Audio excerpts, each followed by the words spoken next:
Hello and welcome to Not Without My Sister, where this week I am once again actually without my sister, but I am not without my ex. That could get quite complicated if I kept going with that whole thing. I am with my ex boyfriend and our podcast producer and my best friend, Liam Geraghty, in that order of importance, actually ex boyfriend, podcast producer, best friend. Liam, thank you so much for joining me on Not Without My Sister. Thank you. I was going to do an impression of Beatrice there. I was going to pretend to be Beatrice. Go on. No, you'll never hear it now. Oh, go on. Why did you decide not to? That would have been fun. I was just going to do a funny voice, but then you introduced me. Oh, that would have been nice. Do you want me to start again? Hi, I'm Beatrice. Is Beatrice an American and like a member of the Muppets in your imagination?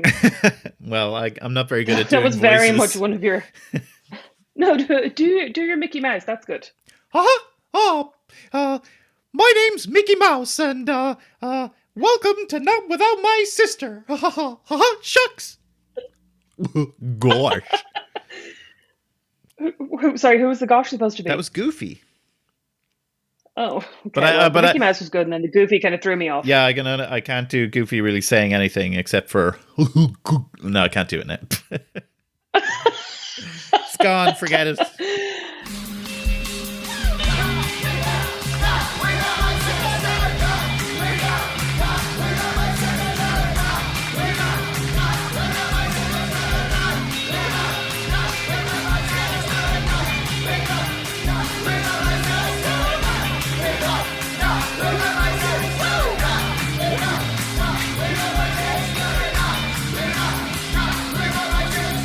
Thank you all so much for being with us on the Patreon. The reason Beatrice isn't with us is there actually is no reason Beatrice isn't with us. We're just trying to get back ahead of our schedule. We had planned to do an episode with Liam anyway. I had planned to do an episode with Liam. Sorry, excuse me. This is a Patreon episode. Yeah, I'm not even going out on the main channel. I mean, I suppose you could be on the main channel if you want. This is outrageous. Okay, fine. No, take that out. That was a joke, Rosemary. No, it's too late now. Take that all out. I'm starting again. Well, I'm not starting completely again, but I'm starting again from there. That was literally a joke. Yeah, well, literally. Shut up. Before we get started, I would like to remind you that we have a Patreon. So for $5 a month, you can get an extra episode each and every Friday, and you'll also get the main channel episodes early and without any ads, which I know is a bit of a deal breaker for some people. I personally don't really mind a bit of an ad. And I have to say, I'm going to do an episode someday on shit that I've bought from podcast ads, because that is a long list. But you can get us patreon.com/notwithoutmysister. And the reason that Liam is with us and Beatrice is not is that we're trying to get back ahead of ourselves, get back on schedule. And Beatrice has a very hectic work schedule. We had planned to do an episode with Liam for a while now.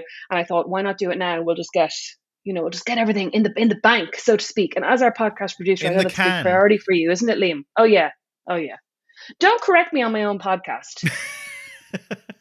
You can correct me behind the scenes. Behind the scenes in the editing, but not in actual. And I do. Real life.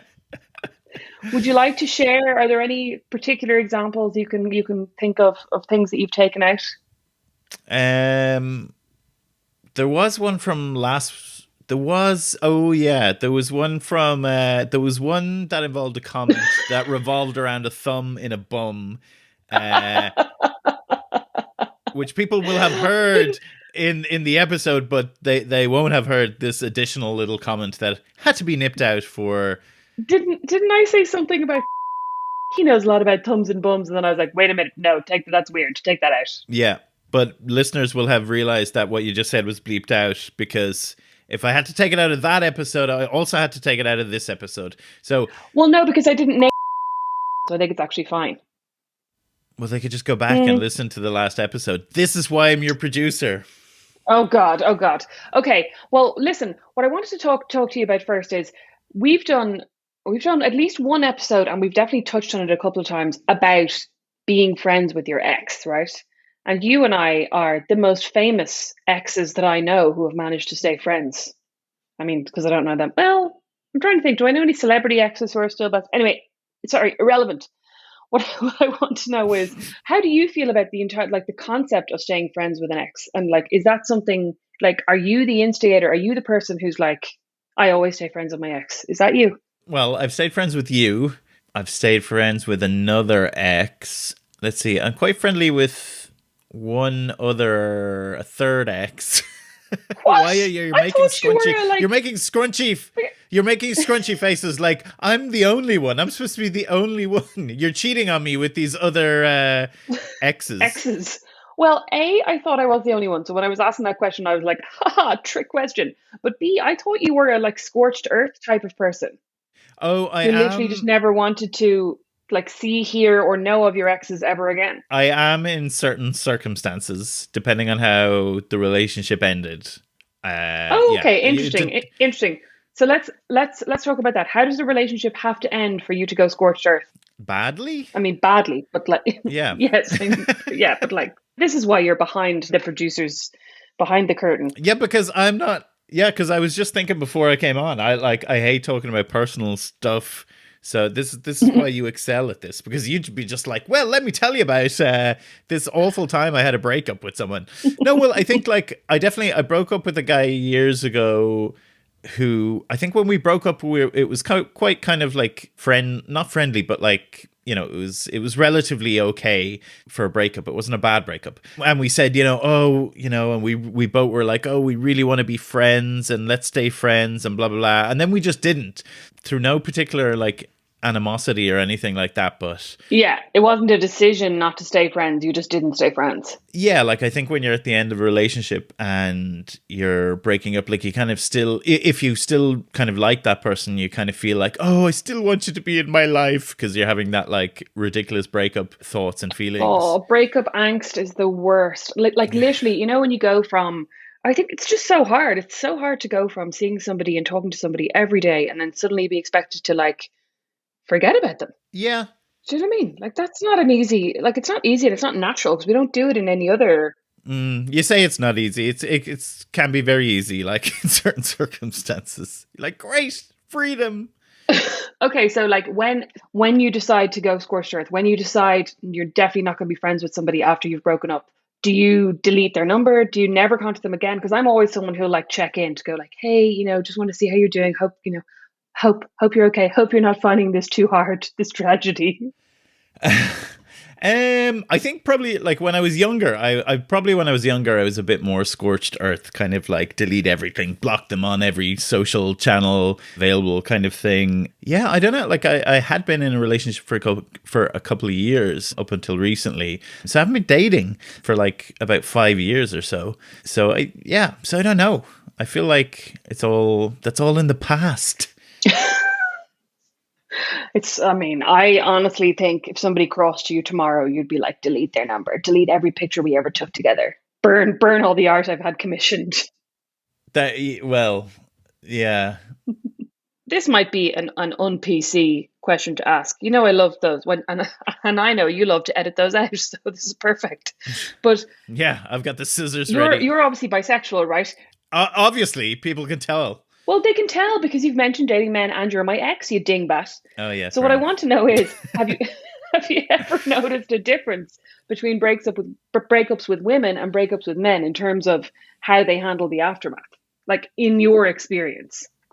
Not really. I don't think so. I know you'd love to have some insight here now on the difference between men and women, but no, it's just down to the people, because I've had I've had bad breakups and good breakups with both. So yeah, sorry, that went down a cul-de-sac. Useless. What do you think it was about, like, from your perspective? Because actually, okay, I've done a lot of thinking about our relationship in the last kind of 2 or 3 years, not just because I've talked about it on the podcast. Because you're writing your book. Exactly. But because I've been writing a book about dating and my experiences, and I wrote our chapter, which I sent to you. Actually, you're the only person who got sent anything. And it wasn't necessarily for approval. I was just like, read the nice things I wrote about you. But obviously everybody listening is going to buy the book, so they'll read it all when it comes out. But when we broke up, it was very much a thing that we just went, you know what, we're actually better friends than we are anything else. And, this is just a friendship that we love, and like we love hanging out together, but it's not romantic, and it's not going to turn into anything more romantic. But I was wondering from your perspective, because I sent my book to a friend actually to have a read of and to let me know what she thought, and she's a writer, and she got back and she said, I'd love to see you write more about what happened with Liam. And she was like, because I think a lot of people struggle with knowing when a relationship, with thinking their relationship is maybe going into the kind of friend zone when actually it's Mm. just you've been with somebody for 4 or 5 years, and how that happened and how you decided. So from your perspective, I'd love to know how, like, what you think ended our relationship and how that was from your side. Probably kind of similar. I mean, it was just a kind of a slow realization that it wasn't really a romantic relationship anymore. And it was just kind of, like friendship, that we really got on, but that it wasn't kind of anything else. And it was quite painful because we loved each other so much and still do. And Speak for yourself. yeah, so it was quite painful, like, to end it, because I think, because we both loved each other, I think, I think like, just as I think about it now, there's probably like a kind of a worry or concern that, like, maybe we wouldn't stay friends. You know what I mean? That it would be the end of everything. Yeah, I know what you mean, because I think, I mean, for me anyway, I don't know about you, but for me up to that point, I don't think I really had any exes that I had succeeded in staying friends with, above and beyond sending the occasional text. So very much from my experience, I was like, even if I want this to turn into a friendship, it probably won't, because it never does, if you know what I mean. Yeah. And I think as well, when you get a bit older, like, your lives are so entwined. So we lived together, and we obviously lived together with our dog, and we lived together like in a house that we rented together, and we had a whole life together. Like, and we had, Mm. friends that we kind of hung out with together. And that always, I think, because when you're young and you break up, you just go back to your mates and they go back to their mates, and you go back to your house and they go back to their house. But when you're older, Mm. it's much harder because you have this whole life. And like, I loved our little life together. And I remember really grieving the end of that, as well as, like, almost as much as I did the actual relationship, Yeah. which probably says a lot. I'm like, our house, How dare our you? dog, our little family. And I am now sitting in that said house. The house actually survived. I took the house. That house has been through a lot with me. Yeah, no, in fairness, yeah. So you obviously stayed in the house. I moved out, but when you moved to America, I moved back in. Just waiting there to snatch it out from under me. And if you had a friend, say like your good friend whose name I won't mention, I have who friends. just bought a house, right? No, I said, say if you had a friend who, I know, not if you had know. a friend. I know. Oh my God, so defensive.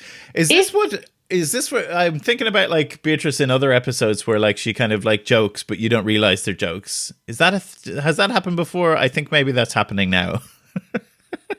I'm a perfect filler in for Beatrice.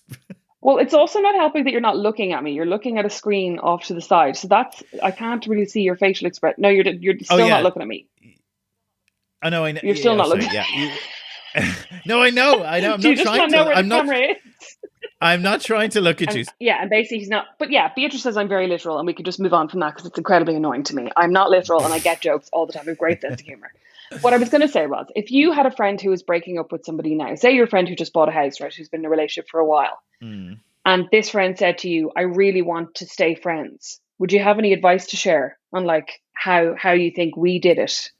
Well, I think, like, we're like skirting over the fact that, like, we then in the aftermath we stayed living together and nearly killed each other for a couple. We didn't stay living together for that long. It was about 3 weeks, wasn't it? Yeah, 3 or 4 weeks. Oh my God, it felt like 3 months. It felt like a long time. Yeah. Yeah. So like, we really kind of were getting on each other's nerves immediately. But sorry, it was also complicated by the fact that a friend of mine had moved in with us for a couple of months because she had been booted out of her house. So she was staying in what had been our spare room. And, like, no offense to her, I love you so much, Kira, but if she hadn't been there, it would have been much easier, I think, because we would have had our own bedrooms. Oh yeah. Whereas what happened instead was you immediately said, "Oh, my back is really at me," so you got the fucking bed. I stayed on the couch for a couple of nights, and then I actually went and stayed with my cousins. So I stayed in their house for like a couple of weeks. But I was raging about that. And every time I talked to you and I was like, "Have you seen any houses?" You'd be like, "Not really." I'd be like, "For God's sake." I don't remember much of. I don't remember. You don't remember anything. Like, so you're sorry. You should be sorry you brought this up now. But you basically were the one. Like we had kind of said who'll stay and who'll go, and I think we had decided that you would move out because I was in a better position at the time to, I think, to afford half the rent, and you weren't, like, whereas it'd been working for us because it had been 3 ways before that, you know what I mean? So Yeah. you decided you'd move Yeah. out. You were allegedly looking for a place, but you were, honestly, Liam, I remember a detail of this. You were dragging your feet, and I'd ask you about it, and you'd go, I didn't really see anything. Or I'd go, have you gone to see anywhere? No, not really. Like, nothing's available. And I was getting so annoyed because I was like, he's making no effort. Like, why It's why have very I been hard to pushed out of find my a house place, now? Rosemary. I know. But I think it was just hard, right? Because, like, at the Yeah, time yeah. we'd broken up, we were both kind of grieving that. We were both, like, I was half in the house. I was annoyed that I wasn't fully in the house. You were still in the house. Like, we also we'd gone from, because, you know, when you're in a relationship, like I'll pick up your dirty clothes and put them in the wash and be like, put on a wash for you. You know what I mean? But be like annoyed about it. But then when you're not in a relationship, you can't even do the wash anymore. So you're just like, your clothes are on the floor. You know what I mean? So, like, that kind of thing, I think, really annoyed me then. Hang on, what did you find annoying about me? I wasn't doing anything annoying. You were hanging out I in the didn't house, say you not were. getting a new house and leaving your shit everywhere. You said we almost killed each other. I almost killed you. Why did you almost kill me? I don't know, probably for telling me to Pick your clothes up off the floor pick like up a all baby. my stuff. Yeah, probably. Yeah. So I don't know what advice I would give to someone. I'm not really a advice person, Rosemary. Maybe try not to stay living in the same house. No, you're not an advice person at all. Maybe try not to stay living in the same house. Give each other some space, physical space. Yeah, like we were saying before, you know, like I think it's probably happening to a lot of people because of the pandemic, where people are stuck in relationships where they don't have a spare room and they want to break up. And I really feel for them because it must feel awful because you can't get out of your, you know, there's barely any places to rent. Yeah. You know, so you're just kind of stuck in that relationship that, you know, is over, but you need to actually pretend it's still going for a while just for the sake of, you know, being civil. Yeah. I'd say it's really hard. And it's so hard to navigate as well, you know, how to behave. Because, I mean, I won't skirt over this issue either. I think about 2 weeks after we started going out, I went out on, like, a girls' night with my friends, which I'm excellent at doing when I'm single. But, like, when I'm in a relationship, I'm like, I hate drink. I don't want to go out. I just want to stay in and cuddle. And then as soon as I was single, I was like, girls' night. And we went out one night. I kissed somebody and I think went home with him. Yeah. And, like, didn't come home. And it was very obvious to you because you were still living in the house. And I think that was like 10 days, maybe 2 weeks after we'd broken up. So I would not recommend doing that. I think you were quite upset, like quite hurt at the time. Well, because you literally were not really a drinking person, whereas I was. So in our relationship, I would have gone out like drinking, you know, all night or whatever, but you wouldn't have. So yeah, you're right. Like, it was very noticeable when you didn't come home after a night out. Yeah, I know. And then all of a sudden I was like, I love being drunk. Like, yeah. So that was, I mean, I apologize for that again. That was bad. That was bad behavior. And have you ever been, like, since we broke up, have you ever dated anybody who had an issue with us being friends? No, I don't think so. I think maybe, I can't remember any exact examples, but I think people may have thought it was been slightly surprised to hear it. It just depends on the kind of person you're with, like, who, you know, if they have a problem with it or not, or if they feel insecure or jealous, or, you know, it's...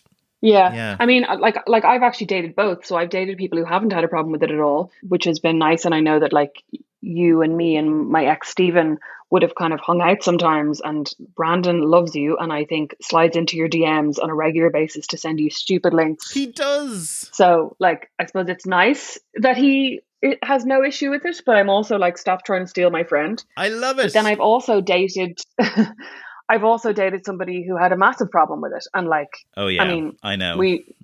Buy the book to find out. I was just about to say, let's not go into details on that one, and people can buy the book and find out about all that. But that was, I mean, initially, and this is so ridiculous of me, a part of me was like, oh great, like, he's jealous, that means he really likes me. You know what I mean? Because I'm always like I don't want to be with somebody who's jealous, but I also feel like jealousy can sometimes be interpreted as a sign that somebody really cares. But that's not what it is at all. It's like you were saying on a recent episode about where you were saying you want to feel like your partner wants to touch you, but you don't necessarily want to be touched. Yeah, exactly. Which is why I was perfect, because I love hugs and you hated hugs. Oh, I don't hate hugs. You would know. I just wanted hugs all the time. Yeah, this is it. Like I don't have like an unlimited supply of hugs. I do now for my baby, but not for anyone else.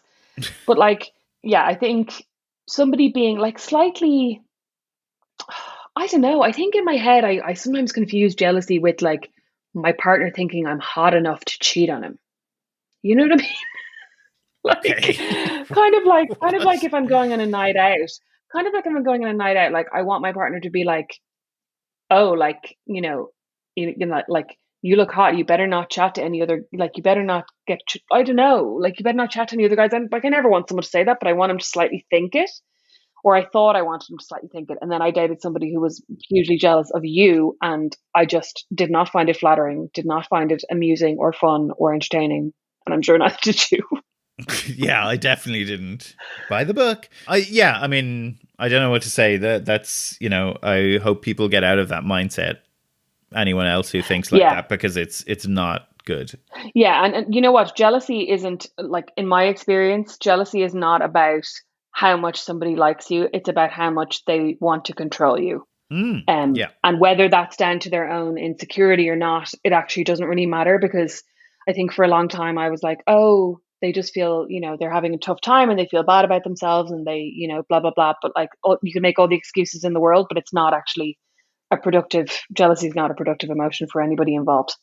Not that all my emotions have to be productive, but like when other people are concerned, I think, you have a responsibility to kind of try to be, I don't know, try to behave well. Now, this is going to be a tough one for you, because I'm great, but also because your memory is so shit. What do you remember? Like, what annoyed you about me in our relationship? I feel like Beatrice would want me to ask you. Yeah, you're right. I've genuinely have a terrible memory for everything in general, even for things that happened recently. Must get that checked out.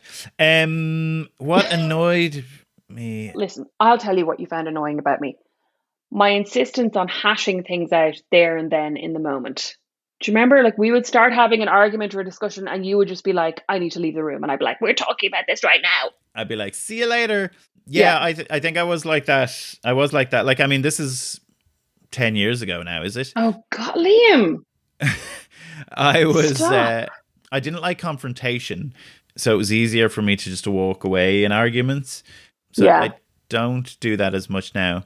Yeah, so obviously that was a clash there, because we were the exact opposites. I wanted to just leave the house, and you were like, let's write a master's on this right now. Yeah, you write a list of your reasons and I'll write a list of my reasons and we'll compare. I think, what's funny though? I think I also hate conflict in a sense. Like, I don't like to have actual arguments with people. You know what I mean? But if I have something on my mind, or something's bothering me, or something comes up, I would much rather, like, I always want to discuss it then and there. Like, even with Brandon yesterday, we had a ridiculous conversation where he texted me about something and I was like, no, that's a terrible idea. We had this back and forth. And then I was like, stop stressing me out. Let's talk about this later. And then I just kept texting him about it, because I literally could not move on. Like, I could not think of anything else. I was like, actually, I just need you to come home from work. It's about 11 a.m. I need you to come home from work so we can talk about this right now. And he was like, obviously, no. But like, when I get something, it was a real bee in my bonnet then. Do you know what I mean? That I was like, that's all I wanted to talk about and think about. Yeah. Yeah. Whereas you'd be like walking away. God, that was infuriating. And what did you like about me, apart from the fact that I did your laundry? Everything. You were fun. You were funny. I did. I gave you the occasional hug. Yeah, you gave. You know what actually what used to drive me mad? Now, sorry, I'm like, I could tell you something I like about you, but I won't. I'll just tell you something else that drove me mad. Is that when you used to go out on those nights out, because you were a bit of a boozer back then, bit of a lush, and you'd like any excuse for a night out, and you'd come home at 2:00 in the morning, you'd go, "Are you awake?" And I'd be like, "No," and you'd be like, "Let me tell you what happened," and you'd literally want to have like the full dissection of your night then and there. Yeah, the full director's commentary. Oh my God! But actually, you're lucky in that you're a very funny and fun drunk. So it wasn't actually like, I think with other people, like you know what I mean, with like someone else, I would have been like, get the fuck out of my room. Whereas with you, I was like, oh, fine, and I'd sit up and we'd have a chat. So I kind of gave into it like most of the time. But yeah, that was, I mean, for someone else, that could have been quite taxingly. I hope you grew out of that. Did you? Yeah, I did. Yeah, no, I'm not really a boozer anymore. You can't when you just drink whiskey when you start to get older. Why do you just?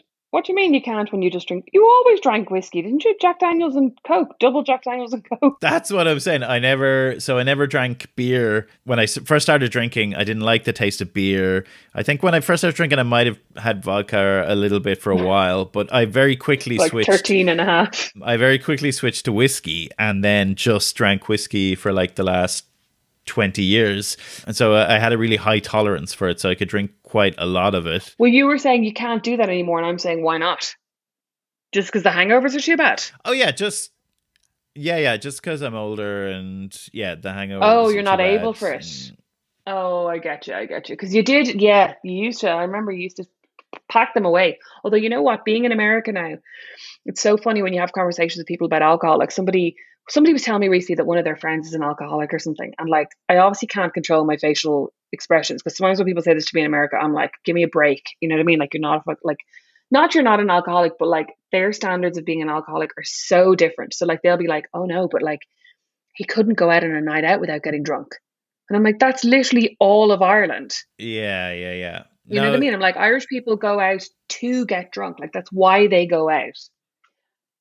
As the person who edits and produces Not Without My Sister, do you feel like is it interesting to you? And I mean, look, you obviously edit and produce other podcasts. Is it interesting to you to get the kind of insight into people's relationships? You know, like in the bits that we go, take this out, and then we have like an argument or discussion or something. Do you find those bits interesting, or do you just fast forward through them? yeah, it is a bit like being a fly on the wall for a conversation because I actually thought I thought the knowledge, like obviously maybe it's different with me and you because we're best friends, but I kind of thought with the knowledge that say, that I am listening, that maybe Beatrice would like kind of censor herself in a way that I think I would if I knew that someone else was going to edit this podcast or this episode. Do you know what I mean?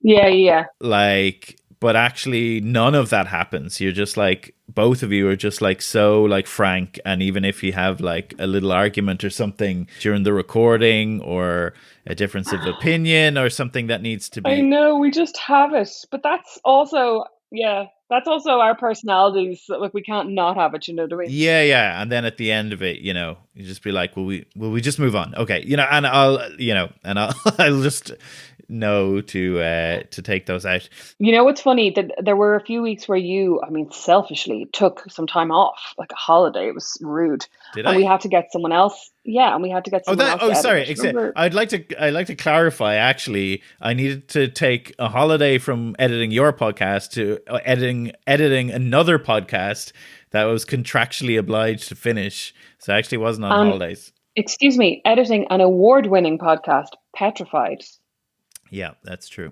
a scripted drama that has now been commissioned for season 3, right? Yep. Yeah, which is amazing. And you can get petrified anyway you're listening to this. But yeah, so you took some time off and we had to get someone else to edit the podcast. And Oh my god, I I think remember this. actually, This is great. well, I think actually we were a little bit more careful with what we said. But then there was one one day we were recording and I did a really loud fart. And I was like, take that out. And then I suddenly realized it wasn't going to be you. But it was too late. We were too we were too far gone to start over the episode. And I mean, I probably could have said to Don, "Can you take that out?" But like, Yeah. he doesn't excise pieces. He just fixes the sound. Yeah, yeah, yeah.